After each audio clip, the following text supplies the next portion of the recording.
Good morning, class. In the previous class of your chemistry, we were studying the chemical kinetics, and in which we have solved or derived the equation of your first order of your chemical reaction as well as half life of a reaction. In which we have solved one numerical of your first order of reaction, and hope that is clear to all of you. I didn't completely solve it because of the absence of log table, so we will try to solve it in our upcoming classes. And today we are going to start a new topic in chemical kinetics, that is factors affecting the rate of reaction. कि ऐसी कौन कौन सी चीजें हैं जिस पर हमारी chemical reactions completely dependent रहती हैं. ठीक है, तो बेसिकली दो चीजें हैं. पहला है आपका टेम्परेचर और दूसरा है आपका कैटलिस्ट. ठीक है, टेम्परेचर जब इसके बारे में बहुत ज्यादा स्टडी की गई तो दे फाउंड कि if generally a reaction is taking place at temperature T. ठीक है, and if its rate constant or rate of reaction is K. ठीक है, रेट कांस्टेंट इसका K है. तो उन्होंने पाया कि यदि हम टेम्परेचर को 10 डिग्री सेल्सियस से बढ़ा देते हैं तो हमारा जो रेट ऑफ रिएक्शन है या रेट कांस्टेंट है वो 2 टाइम्स या 3 टाइम्स ऑलमोस्ट हो जाता है. ठीक है, जो आप लोग dr/dt कैलकुलेट करते हैं वो 2 टाइम्स से 3 टाइम्स हो जाता है. इट मींस एट टेम्परेचर से ये डायरेक्टली प्रोपोर्शनल होता है कि हमारा रेट ऑफ जो रिएक्शन आर रहता है वो डायरेक्टली प्रोपोर्शनल टू टेम्परेचर है. और वो कैसे इफेक्ट करता है कि यदि हम टेम्परेचर को 10 डिग्री सेल्सियस से इंक्रीज करा दें, ठीक है, तो our rate of reaction will become double or thrice of as compare to the previous rate of reaction. ठीक है, तो इसके लिए जो स्टडी की गई वो आर्हेनियस नाम के एक साइंटिस्ट ने इसकी स्टडी की थी, जिन्होंने एक इक्वेशन दिया था कि उनका इक्वेशन जो था आर्हेनियस इक्वेशन के नाम से जिसको हम जानते हैं, Arrhenius equation that was K rate constant is directly proportional to exponential of the activation energy upon RT. ठीक है, जहां ये क्या है, एक्टिवेशन एनर्जी. ये क्या होता है ये अभी हम स्टडी करेंगे. एक्टिवेशन एनर्जी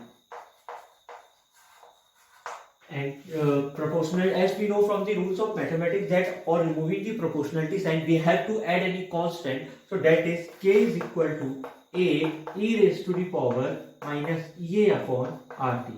ठीक है, तो A क्या है मेरा, आर्हेनियस कांस्टेंट है. E A वाला स्मॉल e जो है एक्सपोनेंशियल है, capital E A is activation energy, R is gas constant and T is temperature at which the rate of reaction is, at which the chemical reaction is taking place. ठीक है, तो अब हमें इसको study करना है कि एक्टिवेशन एनर्जी आखिर ये वर्ड है क्या, क्यों ये वर्ड आया.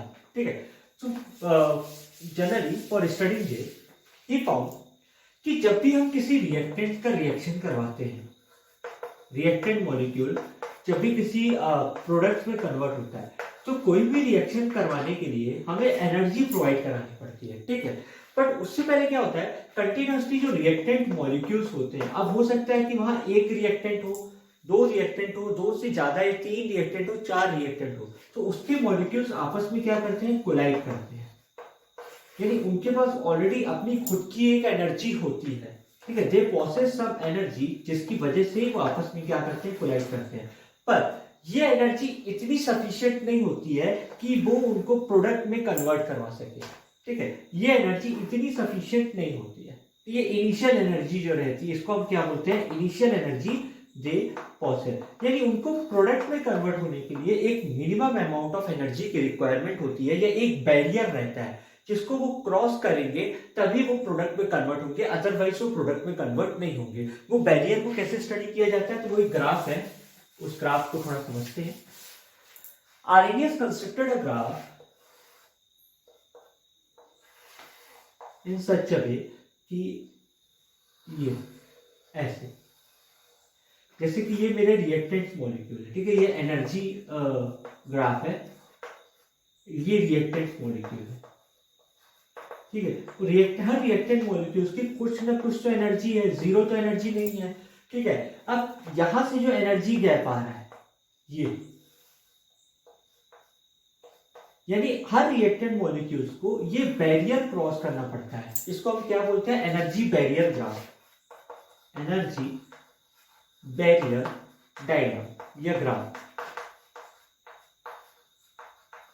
It means in this graph he wants to say that every reactant molecule possesses a small amount of energy for in which they continuously collide, but that energy is not sufficient for them to convert into product molecule.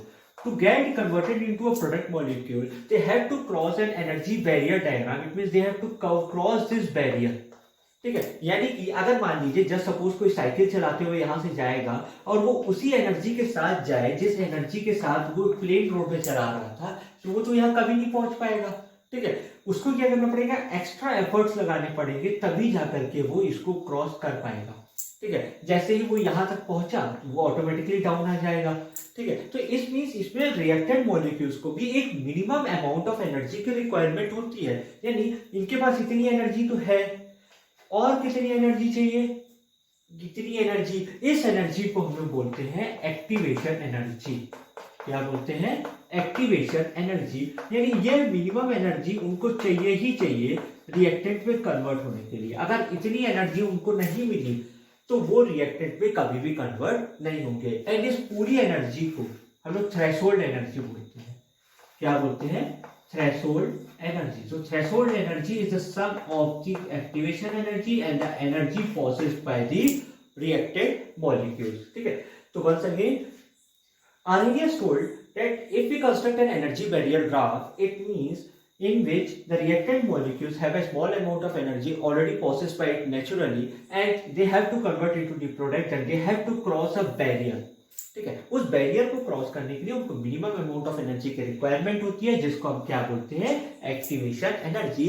And until unless they absorb the energy or they have possess the energy greater than the activation energy, energy क्या होनी चाहिए, greater than activation energy होनी चाहिए, तभी वो cross कर पाएंगे। अगर लेस देन एक्टिवेशन एनर्जी हुई तो वो क्रॉस नहीं कर पाएंगे। जैसे कि पानी, वाटर जो है 100 डिग्री सेल्सियस पे बॉइल करता है, it mean till 100 degree Celsius वो अपनी रिएक्टेंट मॉलिक्यूल्स को इस लेवल तक का एक्टिवेशन एनर्जी एब्जॉर्ब करवाने के लिए मजबूर कर देता है।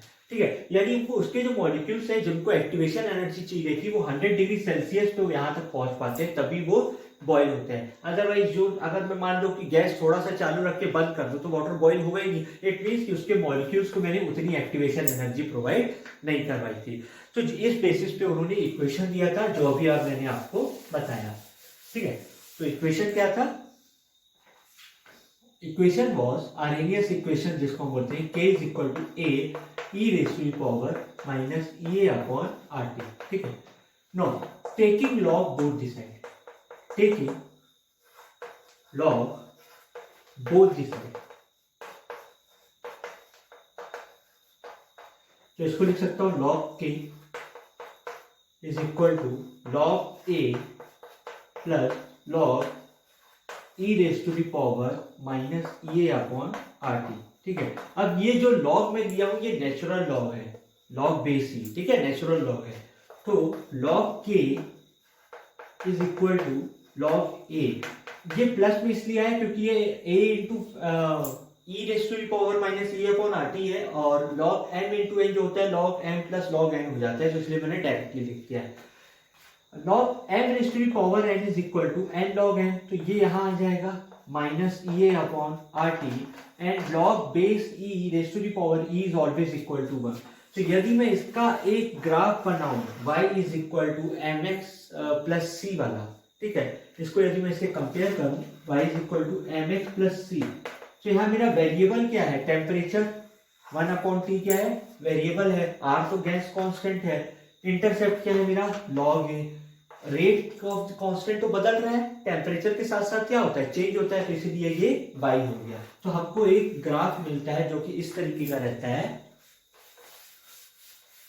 फिर से एक बार बता देता हूं, जब हम इसके लॉग को लेकर के इस इक्वेशन से कंपेयर करते हैं, इक्वेशन ऑफ लाइन से, तो यहां मेरा x क्या है, 1 upon T, 1 upon T, and log k क्या है मेरा y। ठीक है, तो ग्राफ मुझे कुछ इस तरीके से मिलता है। ठीक है, ग्राफ मुझे, क्योंकि ये इनवर्सली प्रोपोर्शनल है टेम्परेचर के, फिलहाल देखूं 1 अपॉन टी तो इनवर्सली है, टी रहता तो ये ऊपर जाता, तो स्लोप जो है मेरा निगेटिव है। स्लोप क्या है, m minus e upon RT, तो यहाँ स्लोप मेरा क्या है, निगेटिव है, minus e upon R, and जो यहाँ पे इंटरसेप्ट का फॉर्मेशन होता है वो log A। तो ये बिल्कुल सही बैठ रहा था, sorry it's log A intercept. ठीक है, तो ये इक्वेशन बिल्कुल मेरा स्ट्रेट लाइन से बिल्कुल सही बैठ रहा था। ठीक है, now generally we have learn that there are total two types of reaction. ठीक है, एक होता है एक्सोथर्मिक और एक होता है एंडोथर्मिक। एक्सोथर्मिक, तो एक्सोथर्मिक में क्या होता है, यूजुअली हीट रिलीज होती है। जब भी आपका रिएक्टेंट प्रोडक्ट में कन्वर्ट होगा तो हीट रिलीज होगी। यानी जब मैं एनर्जी बैरियर डायग्राम को स्टडी करूं अगर, ये जो मेरा रिएक्टेंट मॉलिक्यूल्स है, ये जब एनर्जी बैरियर को क्रॉस करके जाएगा और यहाँ आएगा, यानी इसके रिएक्टेंट मॉलिक्यूल्स के पास जितनी एनर्जी है उससे कम एनर्जी प्रोडक्ट मॉलिक्यूल्स के पास है। ये रिएक्टेंट्स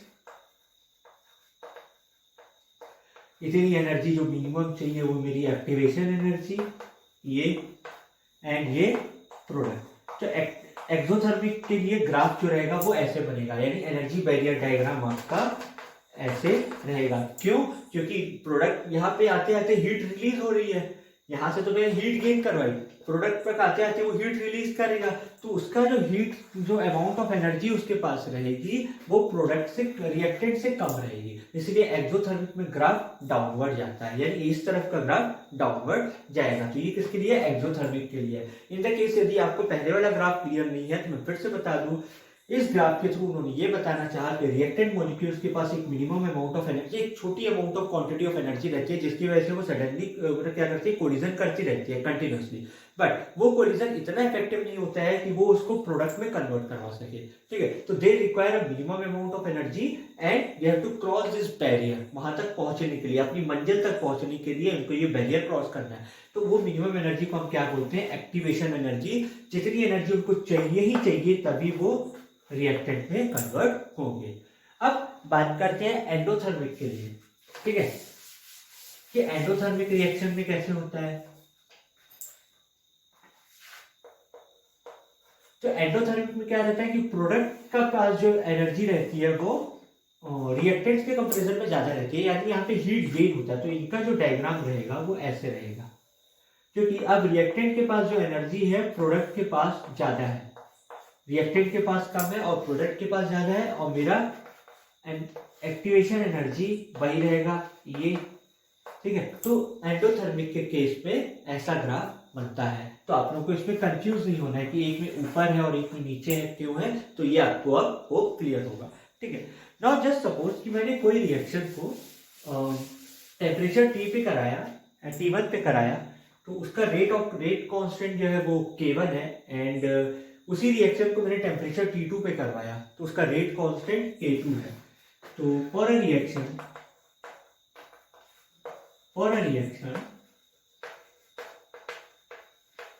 at temperature T1,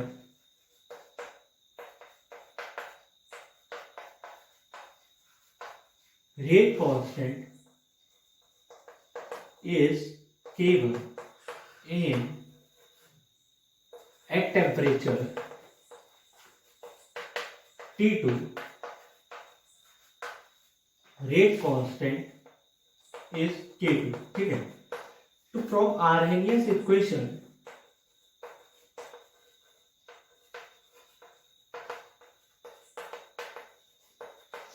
हमने अभी भी क्या पढ़ा, log K is equal to log A minus EA upon RT।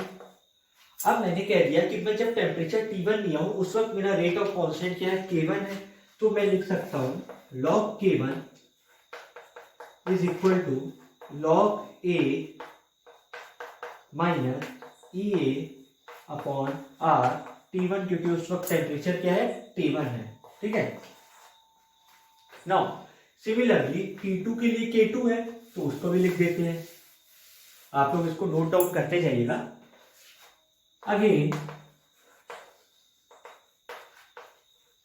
log K2 is equal to log A minus EA upon R T2। ठीक है, अब जस्ट सपोज कि T2 is greater than T1।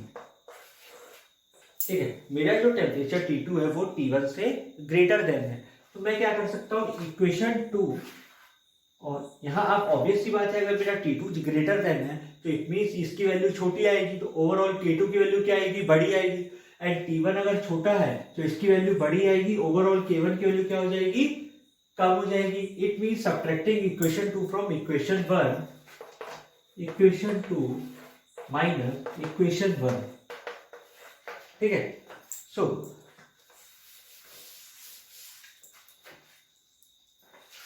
LHS minus LHS होगा log K2 minus log K1 and RHS minus RHS होगा log A minus EA upon R T2 minus log A minus EA upon R T1, ठीक है। So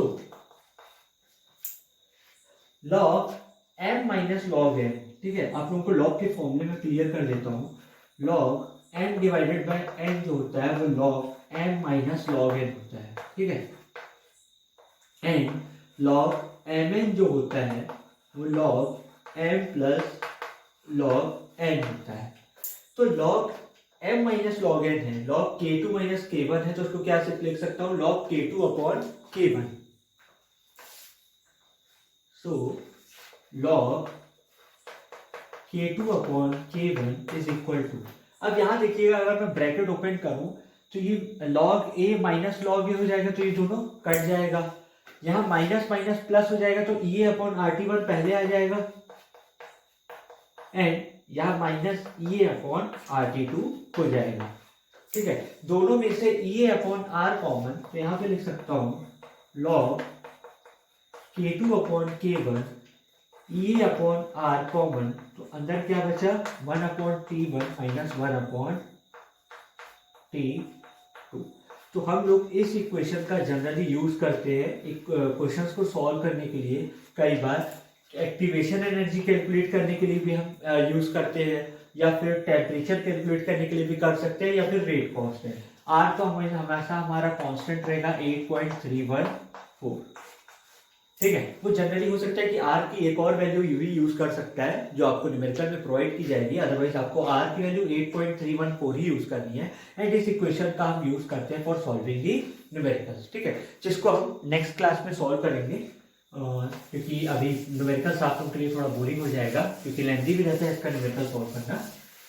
and इसके बाद यहाँ पे हमारा factor affecting the rate of a chemical reaction में temperature हमारा ओवर हो गया, जिसमें हमने आरएनएस इक्वेशन पढ़ा, कैसे इफेक्ट करता है हमने वो भी पढ़ा। नेक्स्ट है हमारा कैटलिस्ट। मैं इसके लिए सिर्फ छोटा सा पॉइंट बता रहा हूँ, अभी पूरा नहीं बताऊंगा, ये मैं आपको नेक्स्ट क्लास में बताऊंगा।